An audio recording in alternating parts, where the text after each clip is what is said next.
की ज्यावेळेस विजा वगैरे नाही आला होता त्यावेळेस तिला खूप इमोशनल झाली होती की इतकं सगळं केल्यानंतर पण सगळं कॅन्सल होत आहे.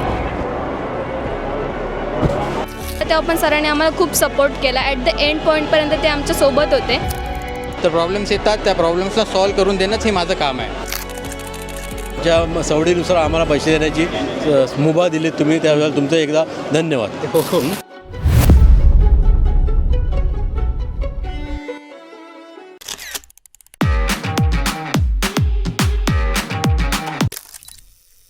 हॅलो नमस्कार, my Dheeraj. Welcome back to our channel doctors query. आणि जसं तुम्ही अगोदरच्या व्हिडिओजमध्ये बघितलं असेल, आपली इमॅन्युअलची बॅच ऑलरेडी 7 तारखेला इथून निघाली होती. बट त्यात तुम्ही स्वरालीला बघितलं असाल की यांचं जे लॅपकोट सेरेमनी वगैरे आहे किंवा त्यांचं जे ओरिएंटेशन सेरेमनी आहे त्यात तुम्ही तिला बघितलं असेल. पण तिचं काय झालं ना की विजामध्ये थोडंसं लेट झालं, डिले झालं म्हणून ते फ्लाय नाही करू शकली त्या दिवशी. तर आजची 12 तारीख आहे आणि आज आपली इमॅन्युअलची दुसरी बॅच जात आहे, जे की आपले शुभम सर घेऊन जात आहेत. तर त्यांच्यासोबत त्यांचं जे स्वरालीचा विजा वगैरे आहे ते आलेलं आहे. तर हे आज फ्लाय करता इथून. सो मी आज तुम्हाला यांचं इंट्रोडक्शन वगैरे करून देतो आणि काय काय सर्व्हिसेस वगैरे आमच्याकडून प्रोव्हाइडेड झाल्या त्यांना आणि काय काय प्रॉब्लेम्स आले आहेत. लिटरली प्रॉब्लेम्स येतात प्रत्येक गोष्टीला, असं नाही आहे की प्रत्येक गोष्ट टॉप नॉच एकदम व्यवस्थित चालत राहील. ठीक आहे, तर प्रॉब्लेम्स येतात, त्या प्रॉब्लेम्सला सॉल्व करून देणंच हे माझं काम आहे. सो फर्स्ट ऑफ ऑल आपलं इंट्रोडक्शन करून देतो मी त्यांना. ठीक आहे सर, इंट्रोडक्शन देऊन द्या आपलं. माझं नाव राहुल लाड आहे. अच्छा, आणि तुझं? Swarali Rahul Lad. Ragini Rahul Lad. Okay. So first of all मला हे सांगा की तुम्ही इमॅन्युअलच का चूज केली? ॲक्च्युली माझे मित्र आहेत अजित देशमुख, त्यांची मुलगी त्या ठिकाणी युनिव्हर्सिटीमध्ये आहे, स्वतः स्टडी करते. ओके. त्यांच्या थ्रू आम्हाला तुमचं हे डॉक्टर क्युरीजची माहिती मिळाली. ओके. त्यानुसार आम्ही तुम्हाला कॉन्टॅक्ट केलं. त्यानुसार सगळ्या गोष्टी पुढे घडत गेल्या. अच्छा अच्छा. आणि आजचा दिवस जो आला आहे तो स्वरालीला रशियामध्ये जाण्याचा दिवस आहे. ऑलरेडी आम्ही 7 तारखेला आलो होतो, पण ते तिचा विजा लेट झाल्यामुळे आम्हाला हॉल्ट करावं लागला 4 दिवस.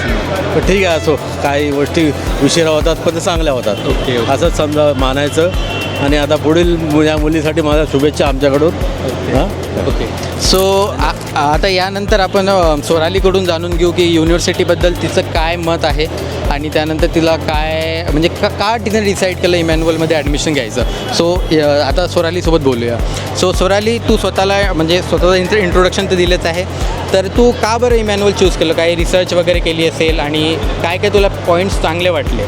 आणि सगळ्यात इम्पॉर्टंट तर हे सांग की आमच्याकडून तुला कुठल्या किंवा इमॅन्युअलसाठी म्हणजे फोर्स केला गेला का की बाबा इथेच ॲडमिशन घ्या, किंवा मोस्टली कन्सल्टंट जसे करतात. सो पहिल्यांदा सांग की तू युनिव्हर्सिटी का चूज केली, काय काय प्लस पॉईंट बघितले, आणि त्यानंतर आमच्या कन्सल्टन्सीबद्दल सांग. तर पहिले तर आम्ही खूप साऱ्या युनिव्हर्सिटी बघितलेल्या, जसं की कझाकिस्तान, किर्गिस्तान वगैरे, बट उझबेकिस्तान पण बघितलेलं. बट नंतर खूप रिसर्च केल्यानंतर मी इमॅन्युअल कांटमध्ये बघितलं. तर खूप रिव्ह्यू चांगले होते. मी यूट्यूबवर पण बऱ्याच व्हिडिओ बघितल्या त्यांच्या, आणि माझी एक फ्रेंड पण तिथे आहे, तिच्याकडनं पण मी रिव्ह्यू घेतले. ती म्हटली खूप ऑल ओव्हर चांगली आहे आणि गर्ल्ससाठी मोस्टली सेफ आहे ती कंट्री आणि युनिव्हर्सिटी. आणि बरंच हॉस्टेल वगैरे सगळं चांगलं आहे. लेडीज म्हणजे गर्ल्ससाठी खूप सेफ्टी आहे तिथे. आणि बोलायचं गेलं तर जेव्हा प्रोसेस चालू होती तेव्हा मला खूप अडचणी आल्या. माझ्या आमचं ऑपरेशन पण झालं तेव्हा पण सरांनी आम्हाला खूप सपोर्ट केला. खूप म्हणजे डॉक्टर क्युरी टीमने आम्हाला खूप सपोर्ट केला.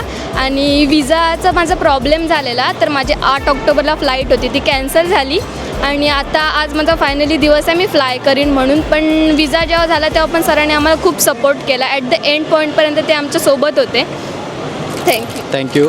आणि जर विजाचं सांगायला गेलं तर यांचं काय झालं ना, फक्त डिले झाला होता. विजा ऑलरेडी अप्लाईड होता बट आमच्याकडे रिसीव्ह नाही झाला. त्यामुळे यांची जे फ्लाईट तिकीट्स आहेत किंवा स्वरालीच्या आईबाबांची जे घरी जायची परत तिकीट्स आहेत, जसे मुंबई वगैरेची, आणि त्यानंतर इथे राहायचा खर्च, हा सगळं म्हणजे यांच्यावर न टाकता, म्हणजे काय करतात मोस्टली कन्सल्टंट की समजा थोडंफार डिले झालं किंवा काही प्रॉब्लेम आली तर ते पूर्णपणे स्टुडंटवर किंवा स्टुडंटच्या फॅमिलीवर टाकून दिल्या जाते. आणि त्यांच्याकडून म्हणजे एक्स्ट्रा पैसा घेतला जाते. जिथं 20-25 हजार रुपये लागणार आहे तिथे 50-50 हजार रुपये मुलांकडून घेतल्या जाते. तर असं इथं बिलकुल नाही झालं आहे. आता यांच्यासमोर तुम्हाला विचारून देतो आहे, कारण की काय आहे ना की आम्हाला असं आहे की मुलगा जर आमच्याच्यानं कुठे डिले होत आहे, आमच्याकडून काही प्रॉब्लेम होत आहे, तो आम्ही सॉल्व करून देऊ. ठीक आहे. आणि जे नवीन स्टुडंट येतील त्यांना तू रेकमेंड करशील डॉक्टर्स क्वेरी? हां ॲब्सोल्युटली. ओके. आणि जे तुझे जे फ्रेंड्स वगैरे जे इमॅन्युअलमध्ये आहेत त्यांचे रिव्ह्यूज कसे वाटले तुला? ती बोलली खूप चांगले आहेत की क्लासेस पण at the time to time होतात, परत क्लिनिनेस खूप आहे तिथे आणि सगळे टीचर्स वगैरे पण खूप सपोर्टिव्ह आहे, ती मला सांगत होती. ओके. आणि यांचा एक आणखी म्हणजे हिचं असं म्हणणं आहे की मला माझ्या फ्रेंड्ससोबतच रूम पाहिजे, तर आम्ही ते पण ट्राय करू की तिला रूम भेटली पाहिजे, कारण की तिथं असं असते की लिमिटेड सीट्स असतात, वॅकंट सीट जिथे असेल तिथंच आपण मुलांना तिथे रूम देऊ शकतो, अलॉट करू शकतो. बट करू मी काही ना काही ट्राय करेल. ठीक आहे. आणि thank you very much for your valuable response. आणि माझ्याकडून तुला खूप खूप शुभेच्छा की तुझं सक्सेसफुल आयुष्य हो. तुझी जे डिग्री जात आहे सगळ्यात इम्पॉर्टंट आपलं अभ्यास करण्याचा मोटिव्ह आहे, तर अभ्यास करायचा, बाकी सगळ्या गोष्टी चालत राहतात. आणि जास्त टेन्शन घ्यायचं नाही. लास्ट टाईम असं झालं होतं की ज्यावेळेस विजा वगैरे नाही आला होता त्यावेळेस तिला खूप इमोशनल झाली होती की इतकं सगळं केल्यानंतर पण सगळं कॅन्सल होत आहे किंवा डिले होत आहे. तर असं काहीच नसते, सगळं काही स्टेप आहेत, सगळं काही फॉलो करत जावं लागते. ठीक आहे. आणि टेन्शन घ्यायचं नाही. तिथे पण काही प्रॉब्लेम असली तर मला कॉन्टॅक्ट कर, मी सगळं सॉल्व्ह करून देईल. आणि तुम्ही काही मॅडम तुम्हाला काही म्हणायचं? काही नाही, तुम्ही खूप सपोर्ट केलात आम्हाला यांच्या आजारपणात सुद्धा. खरंच खूप थँक्यू. आणि आम्ही पुन्हा कोणाला असेल तर तुमचं नक्कीच तुमच्या कन्सल्टेन्सीचं सजेस्ट करू. बिलकुल. आणि सरांचं नुकतंच म्हणजे ऑपरेशन झालं होतं, ज्यावेळेस सोरालीनं आम्हाला कॉन्टॅक्ट केलेला. या सगळ्या प्रोसेस चालू असताना सगळ्या तिचा ऑलरेडी हे पासपोर्टचा प्रॉब्लेम झाला, 2 वेळा पासपोर्ट रिजेक्ट झाला, त्यात माझी बायपास सर्जरी झाली. त्याच्यामध्ये ह्या सगळ्या गोष्टी डिले होत गेल्या, पण शेवट थोडा उशीर झाला, पण ते झालं, सक्सेस झालं. इम्पॉर्टंट हेच आहे की ॲडमिशन काय होते, की कुठे प्रॉब्लेम्स येतात ते सॉल्व करणं हे इम्पॉर्टंट आहे. ठीक आहे. आम्ही पण आमचे प्रयत्न सोडले नाही, शेवटपर्यंत लढत राहिलो आणि आज तो दिवस आला आहे. ती आज तुम्ही खूप आम्हाला सपोर्ट केलं की यांच्या आजारपणात, त्यांचं आजारपण असताना सुद्धा तुम्ही आम्हाला समजून घेतलं, त्याच्याबद्दल खूप खूप धन्यवाद. कुठल्या प्रकारे पैशासाठी देण्यासाठी काय करतात, बर्डन न टाकलं किंवा घाई नाही केली की आता लगेच पैसे द्या वगैरे. तुम्ही आम्हाला काही हे केलं नाही. आमच्या सवडीनुसार आम्हाला पैसे देण्याची मुभा दिली तुम्ही, त्याबद्दल तुमचं एकदा धन्यवाद. हो.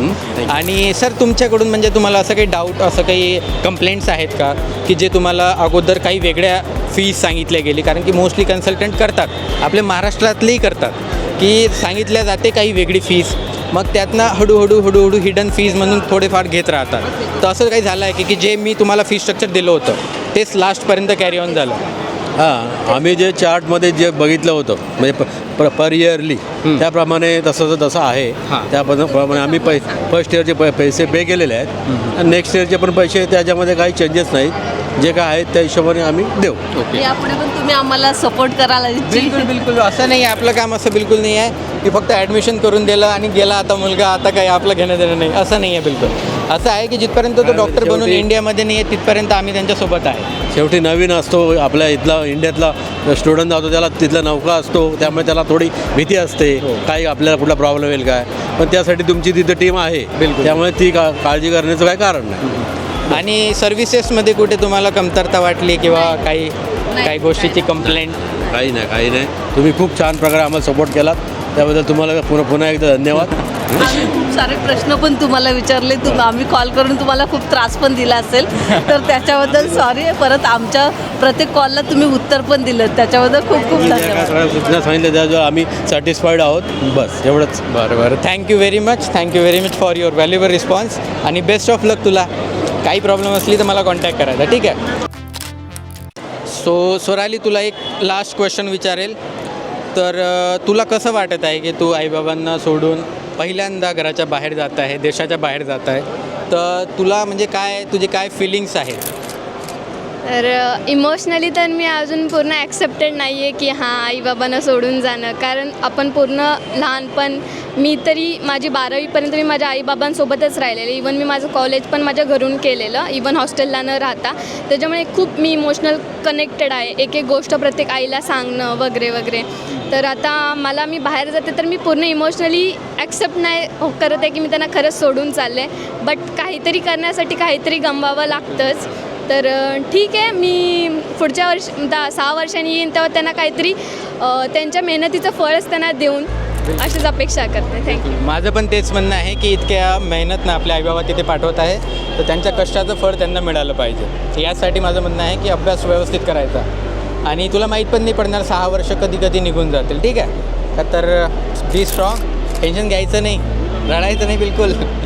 चला ठीक आहे, थँक्यू. रडायचं नाही मॅम.